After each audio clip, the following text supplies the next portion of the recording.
So అదేంటంటే ఇప్పుడు మంచివన్నీ వదిలేస్తున్నాం మనం. ఏదైతే చెడ్డ ఉన్నాయో, ఏదైతే ఆమెకి దీనివల్ల అంటే ఒక క్యాస్ట్ అనేది విడిపోయేదానికి తప్ప కలిసేదానికి ఉపయోగపడదు ఎక్కడ. ఒక అమ్మాయిని నువ్వు చూసినప్పుడు బీటు కొట్టేటప్పుడు క్యాస్ట్ చూసి బీటు కొట్టావు, చేయిరిగినప్పుడు క్యాస్ట్ చూసి డాక్టర్ దగ్గరికి వెళ్ళావు. అది నువ్వు క్యాస్ట్ చూసుకి నువ్వు ఈ క్యాస్ట్కే పుట్టాలని పుట్టావు. అర్థమైంది, అది ఇవన్నీ నీ కంట్రోల్ లేనిది. అండ్ ఈ రోజుల్లో కూడా ఒక క్లిక్ కూడా సెల్ ఫోన్ ఉంది. సెల్ ఫోన్ వచ్చాక అందరిది ఒకటే ఇప్పుడు, and everything is equal. And ఈ రోజుల్లో టీవీ ఆన్ చేస్తే గొడవలు, ఎక్కడికైనా వెళ్తే జై ఫలానా ఇది జై ఫలానా అది జై. ఎందుకు ఇంకా సరే ఓకే రాజకీయ పరంగా వాళ్ళకి ఏదైనా ఉపయోగపడుతుంది వాళ్ళకంటే ఓకే, వాళ్ళ సైడ్ నేను ధోరణం అది కనీసం నేను చెప్పేది ఒకటే, సినిమాలని క్యాస్ట్ ఫీలింగ్స్తో చూడకండి. అండ్ కాలేజ్ లైఫ్ని, ఆ బ్యూటిఫుల్ లైఫ్ని క్యాస్ట్ ఫీలింగ్స్తో గడపకండి. అండ్ ప్రతి ఒక్క ఆర్టిస్ట్ ఒక సినిమా వస్తుందంటే అది ఒక కులపోతులు ఎవరిది కాదు. అండ్ ఒక 100 కులాలు కలిసి చేస్తేనే ఒక సినిమా. లైట్ మ్యాన్ దగ్గర నుంచి డైరెక్టర్ దగ్గర నుంచి ప్రతి ఒక్కరు అంతా ఈ సినిమా అంతా కలిసి ఓన్లీ ఈ కుల మెంబర్లీ సైన్ పెట్టుకుని చేసిన సినిమా ఒకటి చెప్పండి, ఏదే ఉండదు.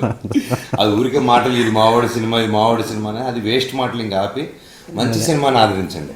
సినిమా బాగుంటే చూడండి, ఆర్టిస్ట్ బాగా చేస్తే ఎంకరేజ్ చేయండి. బాగాలేనప్పుడు మీరు ఎలాగో చూడరు సినిమా, ఆర్టిస్ట్ని ఎంకరేజ్ చేయకండి. అంతేగాని ఒక క్యాస్ట్ పరంగా పెట్టుకొని రే మనవాడి సినిమా ఇది, ఈ సినిమా మన ఓపెనింగ్ ఆడికంటే ఎక్కువ రావాలి ఆ ఉద్దేశంతో చేయకండి. అతనికంటే మంచి యాక్టర్, అతనికంటే కష్టపడతాడో లేదు, అతనికంటే మంచి సినిమా తీస్తారు, వాటిల్లో చూడాలి తప్ప ఇలా చూడకండి. It's just an entertainment purpose. ప్రతి ఆర్టిస్ట్ కష్టపడేది ప్రతి ఒక్కరి ఇంట్లో కొంచెం ఎంటర్టైన్మెంట్ ఇచ్చేదానికి మేము కష్టపడుతున్నాం. అండ్ ఆ కష్టాన్ని కూడా క్యాస్ట్ ట్యాగ్ చేస్తే వేస్ట్ కదా ఎంత కష్టపడి.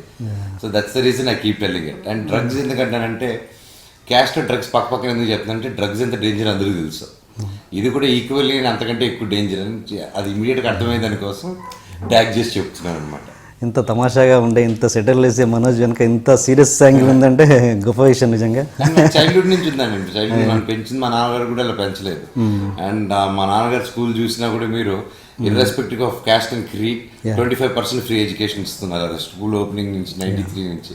అండ్ ఆబ్వియస్లీ మేము ఇంకా ఎలా కరగలుగుతాం, ఇంకా అదే మైండ్ సెట్తో పెరుగుతా. అండ్ నాకు ఇంకా పర్సనల్గా అండ్ నాకంటూ నా క్యాస్ట్ మెంబర్స్ నా ఫ్రెండ్స్ అండ్ నా గ్రూప్లో కానీ నా బెస్ట్ ఫ్రెండ్స్ 10th క్లాస్ నుంచి 6th క్లాస్ నుంచి అప్పటి నుంచి ఉన్నారు నా ఫ్రెండ్స్ అందరూ.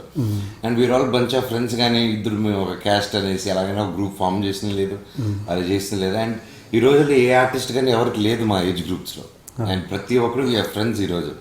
అండ్ అది జనాలు అది అర్థం చేసుకొని వాళ్ళు కూడా they have to try loving each other. And అందరిది ఒకటే కులం, ప్రేమికులం అని చెప్తున్నాను అనమాట.